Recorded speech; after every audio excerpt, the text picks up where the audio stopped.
This is Stonkington. Today, I wanted to create a video to introduce Blackbox to my chart room. Bender helped me get this one going here, so I will have a room that will be all the charts that I'm using throughout the day. And I wanted to put together this video so that Blackbox members can follow along with what I'm posting. I am on the Roadhouse Voice during the day and explaining these charts as I post them. Or if I'm not on voice, that's why I wanted to create this video so that you could kind of take a look, see what I'm attempting to signal in the charts that I'm posting, and follow along. So personally, I made a switch to focusing a lot more on trading futures. The NASDAQ, the ES, and the Russell are the main ones that I'm watching on, posting charts during the day, focusing on. And, in terms of, learning leverage, points, tick size, if you should trade minis versus full, that's going to be kind of something you're going to want to figure out on your own. I'm just sharing what I'm seeing on the futures charts. So, the other thing you could be doing is if I'm watching the NASDAQ, you could be trading the Qs kind of thing. But I'll start to get into these charts, some of the things that have really helped me with reading price action. So I'll jump into it here. In no shape or form will I call myself a expert ICT, Mr. T, I like to call him, on his price action theory. But I will definitely say that studying what he is teaching has helped me immensely in predicting where price, in my view, is likely to go. I like to study the market. I like to study anyone else's tips on how to read price action. So I just consider Mr. T another tool in the tool belt. But again, I'm nowhere near an expert. We're in the Roadhouse. I'm asking people questions. I think there's a little bit of a thing where he's intentionally making things a bit vague, coming up with all these crazy names, searching for flying unicorns and silver bullets and turtle soups, overwhelming. So I like to try and post the chart and just talk out what I am hoping or expecting to see in the price action, and if what I would do whether I see what I'm expecting or not, and just kind of go through that, what it's helped me with. So when thinking about price action, they say often it's fractal, meaning you can look for patterns that can repeat on any chart on any time frame. And as in this example, this one is just to show that without a price scale and without the time scale, any chart will look exactly the same. So this could have been a 1 minute chart. This could have been a daily chart, and you would have no idea just by showing this picture here. Only that to say, I like to use different time frame charts. Working with Bender, time is one of the most essential factors to trading, whether it's your entry timing, your exit timing, if you're trading options, when your expiration is. And the other thing that Bender has is something I've never seen before, where he's got a clock that has potential predictions for buy and sell times, which he's a lot more knowledgeable than me on that, but we work together when he has something coming up on the clock, and I'll get into a recap of some of those trades from yesterday. But if we jump over, here this first chart, just to follow it up, was a Q's 1 hour. I don't know if anyone was out there like, what the heck kind of chart is that? So yeah, that's why I post mine like this. I always have the label here in the background, so it'll tell you what time frame I'm looking at, and then I like to keep my markup very simple on the chart. So now what we'll do is I'm going to start jumping into recap trades from yesterday. And I'm just going to kind of look through those as we would see them, kind of do a little bit of a replay mode and use some examples. So yesterday, near the open, here was the chart I posted for what I was seeing on the NASDAQ. So we'll take some time here to kind of explain what I'm seeing, why I marked up the chart this way. This is a 10-minute chart. As I mentioned, I always keep that listed.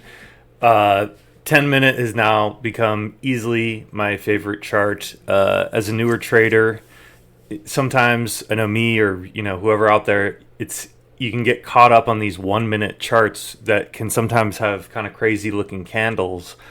And it's the open, we're getting flow, we're getting alerts, but there's already prices going crazy, and if it can get a little bit hectic, and so for me personally, I like to use a 10-minute chart because again, mentioning the time, I'm giving a candle 10 minutes to play out. That's automatically working into my plan an amount of sitting on hands, which is helpful just to kind of get a clearer picture, as opposed to, I like to study price action theory from Al Brooks and Trader Tom, who both say after trading futures that they were not seeing better results trading on shorter time frame charts, and it's helped me a ton too, kind of zooming out. So posted this chart near the open yesterday, and the only markup that I have on it would be a Mr. T, what he calls this blue box is the fair value gap. And the way that he describes price action in these scenarios is price action moves like, the example would be if you were painting a room in your house with a paint roller. And so when you're rolling the paint up and down, if you do just one coat, then there are some areas that may not have been filled in as much as if you're rolling back and forth with the paint roller across the same areas. Then that starts to get filled in and rebalanced. So that's kind of the concept behind why we would target the fair value gap. And then the next piece to it is basically that the majority of price is being run by the smartest, fastest, most ridiculous computers in the world. And they're looking for how to take everyone's money, basically. How can they take as much money from everyone as possible all the time? So they're looking for stops, and they're looking for places that are not balanced. And that's why he focuses on these little areas.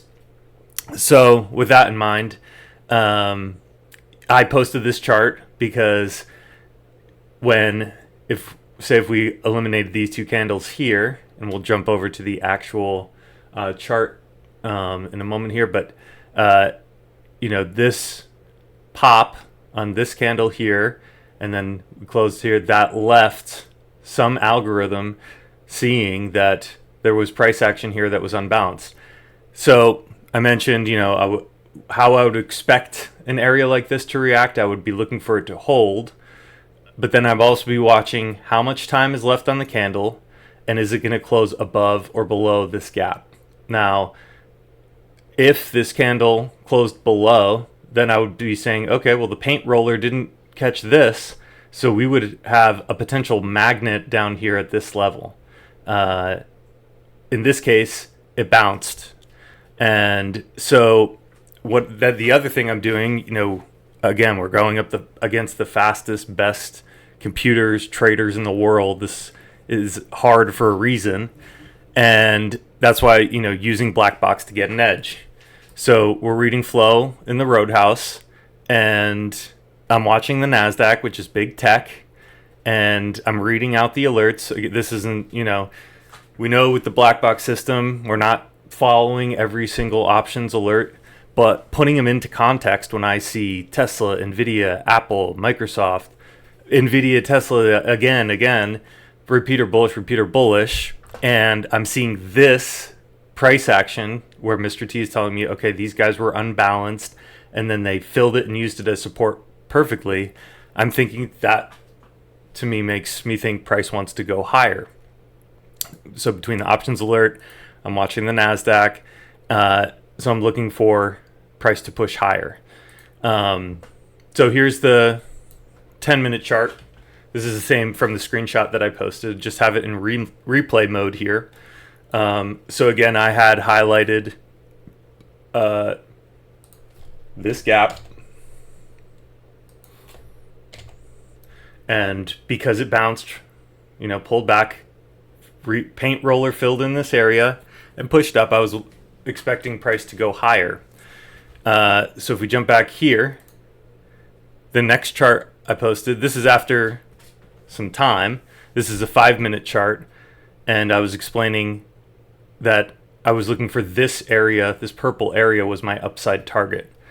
So if we jump back over to the NASDAQ, so I explained this pre-market. I have this marked up on more time frames. When I post just a single chart, I try to keep it straightforward. But if I jump over to the 4-hour chart, the reason that became the upside target was going to be, let's see. Must have been this one on the 1 hour. You can see the ICT fair value gap right there. So the paint roller needs to get up there because the algorithm is seeing that this down close candle hasn't had any rebalancing yet. Paint roller hasn't gotten in through there. So that's why I am posting this as an upside target. But you can see here I have the blue box labeled below on the 5-minute chart because, again, at some point the paint roller was going to say we had an imbalance here. There's a chance that price would go back into this area and fill that in. But if we're looking here on the NASDAQ, if we just start to let it play out a bit, we push right up to the bottom of this, and then we fill in the rest of that range. So at that point, I'm thinking, okay, so this area of price is rebalanced, and now I'm going to find where is the next area that price looks not to be balanced. We filled this spot in, so we're done. I mean, we can still, those lines may still end up as important, but then I'd be looking down and I'd saying, okay, well, maybe, now at some point there's going to be a battle in here. And so that's where, when I'm posting these charts, you as the trader, I'll be explaining on voice if I'm available what I would be looking for or expecting to see. But this could set up two potential trade ideas, especially, flipping, reversing for futures. Part of the reason that I was so drawn to trading futures was the simplicity. I'm either buying for it to go up or I'm selling for it to go down. I'm not, thinking about theta, delta, strike, expiration, in the money, out of the money. So for me, that's been like a huge, I'm processing trying to read the flow, read the room, read the dark pools, watch the charts. So for me, it was just like, okay, cool. I'm either looking for a red candle or a green candle. And so posting a chart like this is like, if, with these 10-minute candles, very clear that there's a lot of bullish price action. So to me, I would be thinking, okay, we made this nice push. What would our pullback potentially be? Or what do we have more upside targets now that we went and rebalanced these guys? What would be our next upside target? So basically, Mr. T is saying we're just looking for more people to stop out, which could potentially be higher. But also, if we have this kind of price area, this could mean you could be leaning short and waiting to see the reaction to this area, or you could just be, I can see that the easier trade is to the upside, so I'll wait to tag, one of these gaps and push back up. So that was kind of the thought behind these trades that I was mentioning the open yesterday.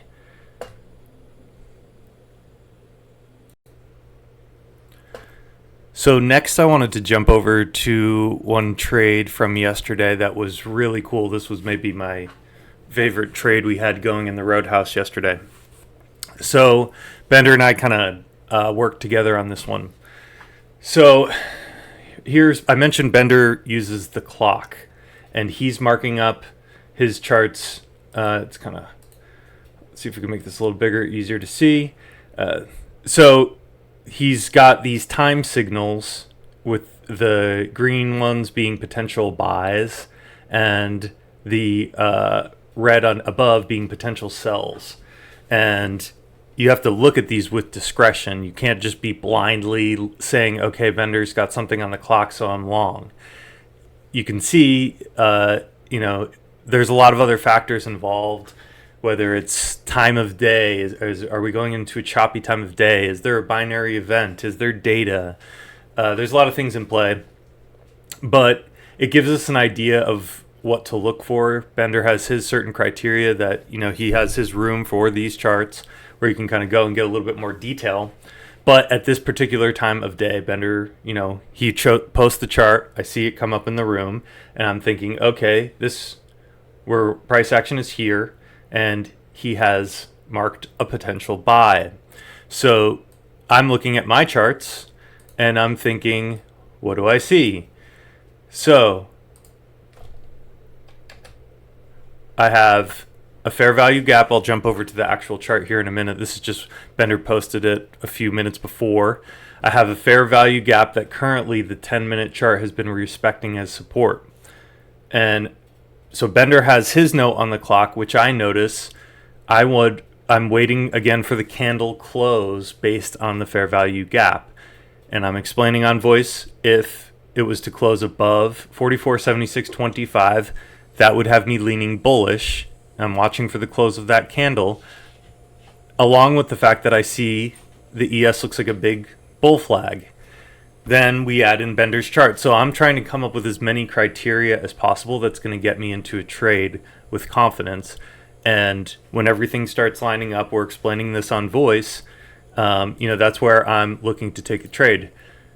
So I think one thing that's important when looking at some of these price action videos, it's like we're doing a little bit of replay mode, but it's important to be kind of aware. It's like it's not easy when the candles are moving, making big aggressive moves, to get your bearings. You're kind of like, it can be overwhelming again. So it's like if I see an ES 10-minute chart like this, I'm thinking, okay, this is very bullish, but I can't buy this. It's like, because red candles there's a good chance we have red candles. So it's like I'm like, okay, well, I want to get in long, but what's going to give me something I can look at for potential entry signals? So we have a Mr. T box. So I'd be like, okay, well, for now, I know this is a 10-minute chart, and I'd be looking for the ES to potentially move down into this area for me to want to take it long. There's a magnet here, and this kind of goes back into, if I'm looking long,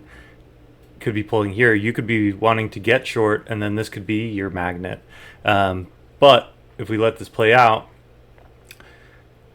so when I see the candle close right on this low, I'd still be thinking this area would work as support. Again, this is 10-minute candles. So that's 20 minutes of sitting on hands. That's just built into the process, which is helpful for me. Then the fact that we tagged the bottom or the top and we pushed right back down, that this would be a short. This could have been a short, and I'd be looking for my next target below to, what's the next magnet, which would be this fair value gap here. So if I'm bullish, I'd be looking potentially for it to come down to here. Then I could be looking long. But again, I'm waiting for the confirmation. I need that candle to close at or above this level. And then we get to kind of combine things with, other TA. We get to use Bender's clock a little further. So this is the candle where I said, okay, I'm looking for a 10-minute candle to close.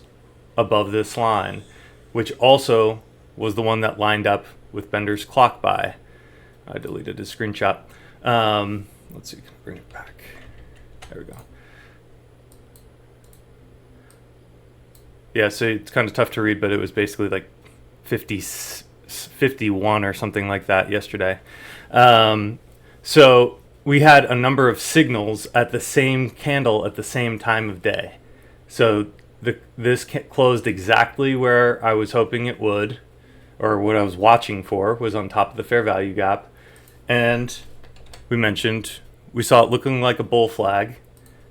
And so for me, as if I'm scalping futures, I want to be buying the bottom of the bull flag, because it's all like, I'm trying to get the lowest possible entry to look long that follows my rules.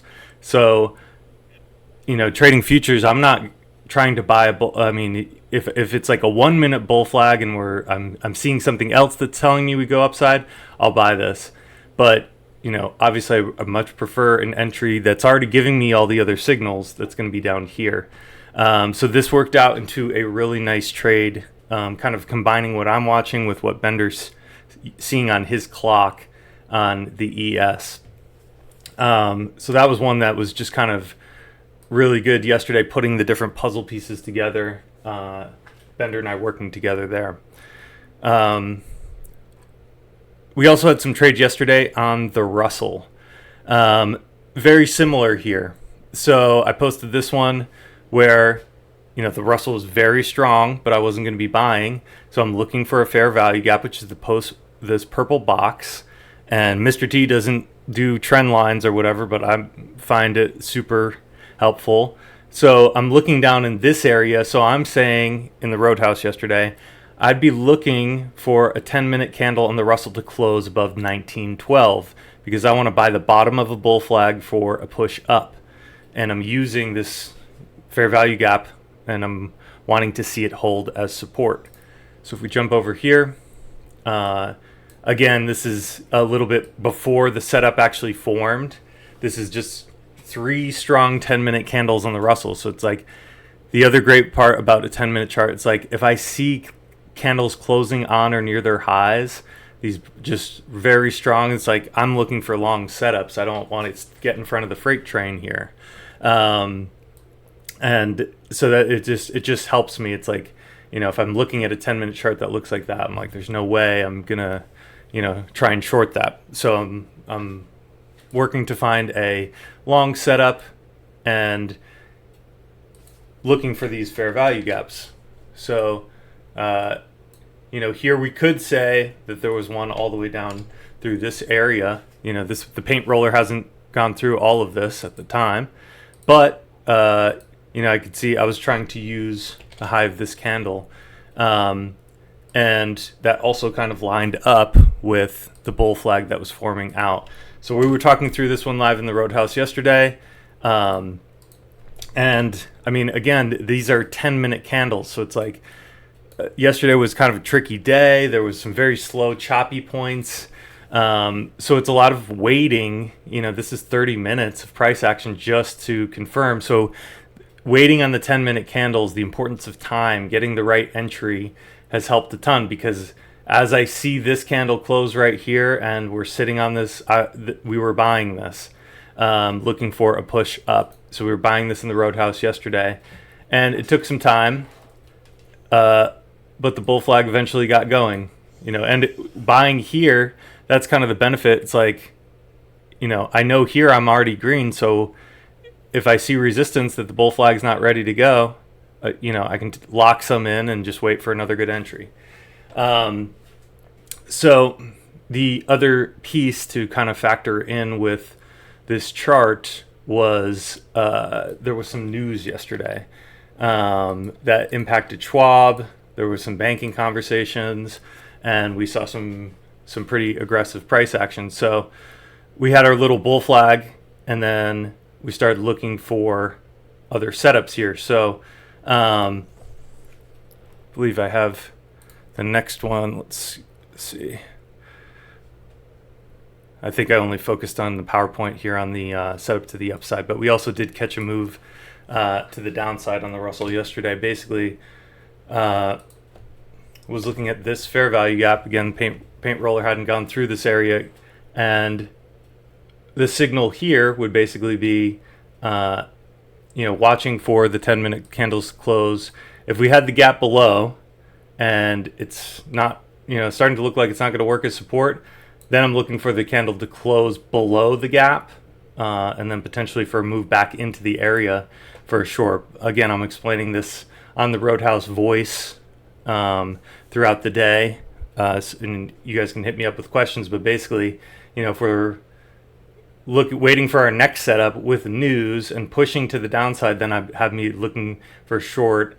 And when we see, this could have been a great entry. It didn't get all the way back to the bottom of the gap, but that would be this close below the fair value gap would have me thinking if we got to run back up into this area, I'll be looking to take it short. So that was the setup from the Russell. The last trade that I wanted to recap from yesterday in this video was on the NASDAQ. And this was a tricky one.